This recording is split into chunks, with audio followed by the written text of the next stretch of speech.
నమస్తే, నేను మీ Gopi. Welcome to our channel. ప్రస్తుతం మనతో పాటు ఉన్నారు సుప్రీంకోర్టు అడ్వకేట్ సాయి కృష్ణ ఆజాద్ గారు ఉన్నారు. ఆయనతో మాట్లాడు. నమస్తే అండి. నమస్తే అండి.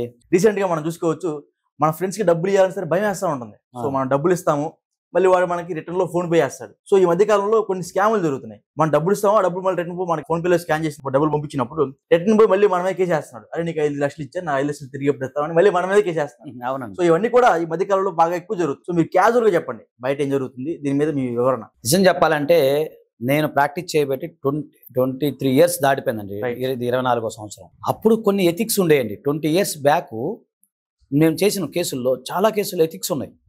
నేను కోటేషన్ కొత్తలో ఒక ఆయన నా దగ్గరికి వచ్చాడు. అంటే ఎగ్జాంపుల్ చెప్తాను, అప్పటికి ఇప్పుడు డిఫరెంట్. నేను రెండు చూసాక ఆ జనరేషన్ ఈ జనరేషన్ చూస్తున్నాను కదా. అప్పుడు మీరు చిన్నపిల్లలు నాకు తెలుసు. ఓకే. అప్పుడు జనరేషన్కి ఇప్పుడు జనరేషన్కి అప్పుడు జనాభా మైండ్ సెట్కి ఇప్పుడు జనాభా మైండ్ సెట్కి చెప్తాను.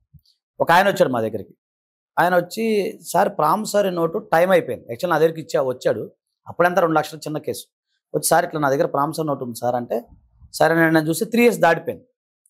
3 ఇయర్స్ దాటిపోతే అప్పుడు ఇట్లా ఫోన్లు గిన్నెలు ఏం లేవు కదండి. సరే నాన్న వాళ్ళ ఇంటికి వెళ్ళి బాబు, ఇంటికి వెళ్ళి మరి ఆయన ఒకసారి అడుగు తప్పు లేకుండా అంటే ఆయన వెళ్ళాడు. సార్ ఇట్లా యాక్చువల్గా 3 ఇయర్స్ దాటిపోయింది, మీకు తెలుసు నాకు తెలుసు, కాకపోతే మరి నేను పేద ఉన్నాయా, మీకు డబ్బులు ఇచ్చాను అనగానే ఆయన ఒక మాట అన్నాడు. బాబు 3 ఇయర్స్ దాటినా 4 ఇయర్స్ దాటినా మాట అంటే మాట, నేను మాట తప్పను, మేము అలాంటి వాళ్ళం కాదని చెప్పి నేను ఇది చెప్పే స్టోరీ ఏంటంటే 2003, 2004 స్టోరీ చెప్తున్నాను. ఓకే. ఆ టైంలో మళ్ళీ నా దగ్గరకు అప్పుడు ఫోన్ అప్పుడు ఏం లేదు. అప్పుడు ఇంకా ఫోన్ స్టార్టింగ్ అప్పుడు చిన్న ఫోన్లు వస్తున్నాయి, రిలయన్స్ ఫోన్ అవి చిన్న వస్తాయి. ఓకే. అప్పుడు నాకు ఫోన్ ఉంది, అదే నెంబర్ 9948090355, అదే అప్పుడు కొత్త ఫోన్ నెంబర్. ఓకే.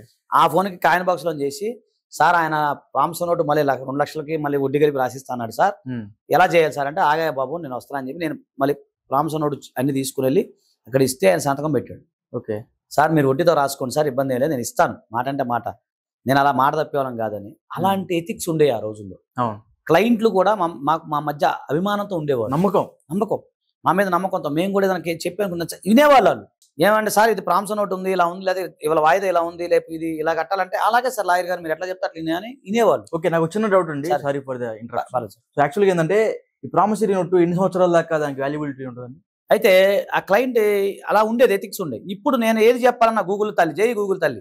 అవును, గూగుల్ తల్లి జై అయితే మాకు చెప్తున్నారు. అసలు గూగుల్లో మీకు మీ మాట చెప్తాను, అది ప్రామిసరీ నోట్ మాట్లాడతాను. గూగుల్లో ఏమవుతుందంటే, మీరు ఒక ఆర్టికల్ పెట్టారు ఈ రోజు, నేను ఒక ఆర్టికల్ పెడతా, అది ఫస్ట్ అవడానికి ఎన్ని సంవత్సరాలు పడుతుంది? నేను ఒక వీడియో పోస్ట్ చేశాను ఈ రోజు, ఒక వీడియో పోస్ట్ చేశానండి ప్రామిసరీ నోట్లో మన డిస్కషన్ వీడియో పోస్ట్ చేస్తే పైకి రావాలని ఫస్ట్ రావాలని ఎన్ని సంవత్సరాలు పడుతుంది? అది అంతే, చాలా టైం పట్టింది. కనీసం 1 ఇయర్ పడుతుంది. వ్యూవర్షిప్ పెరగాలి, ఎక్కువ వ్యూవర్షిప్ పెరిగినప్పుడు అది ఫస్ట్ వస్తుంది.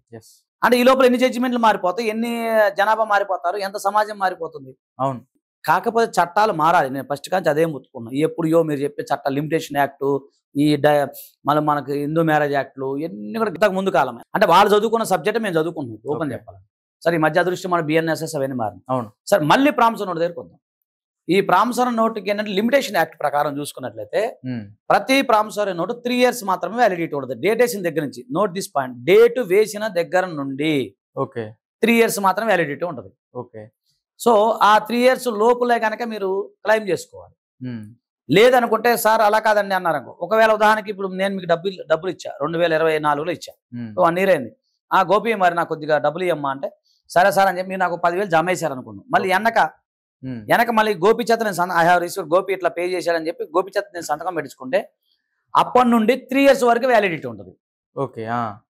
అది చాలా మందికి నాలెడ్జ్ ఉండదు.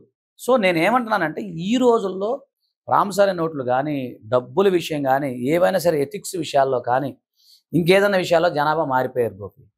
సో ఇదివరకు లాగా జనాభా లేరు. కాబట్టి నేను ఏమైందనంటే, ప్రతి విషయం కూడా లీగల్ అవేర్నెస్ తెలుసుకోండి.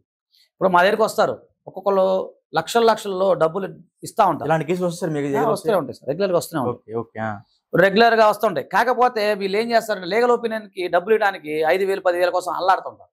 ఓకే. పప్పులో కాలేస్తారు. ఒక వ్యక్తి మొన్న 30 లక్షల రూపాయలు ఒక వ్యక్తికి ఇచ్చాడు. ఓకే. ఈ ఒక సందర్భంలో ఇచ్చిన సందర్భంలో అక్కడ కొన్ని కాలమ్స్ రాయటం అన్ని మర్చిపోయాడు. అంటే లాయర్ దగ్గరికి వెళ్తే ఏమవుతులే, ఇంటర్నెట్లో కొట్టేస్తే ఈ మధ్య ఏదో వచ్చింది కదా, చాలా వెబ్సైట్లు వచ్చాయి. అవునవును. దాంట్లో కొడితే వీలునామా అంటే వచ్చేస్తాయి, పేర్లు కొట్టేస్తే తయారు చేసి ఇచ్చేస్తుంది. ఓకే. తర్వాత ప్రామిసరీ నోట్ అనగా తయారు చేసి ఇచ్చేస్తుంది. మాకు ఇచ్చేది ఏదో ఫీజులు ఇవ్వాలి ఎందుకని చెప్పి తయారు చేసుకొని అలాగా తీసుకొని మా దగ్గరికి వస్తే మొత్తం కంపు అయిపోయింది, కేసు మొత్తం ఫెయిల్ అయిపోయింది. అయ్యో. సో నేనేమంటున్నానంటే, మీరు ఒక అంతా చేసుకున్నప్పుడు లీగల్ ఒపీనియన్ తీసుకోండి. 10 రూపాయలు ఒక ఇచ్చినంత మాత్రం నష్టం ఉండదు. దాని ద్వారా మీకు లక్షల లాభం ఉంటుంది. అవును. ఈ విధంగా ప్రామిసరీ నోట్లలో చాలా ఫ్రాడ్లు జరుగుతున్నాయి. Okay sir, right. Thank you అండి. Thank you.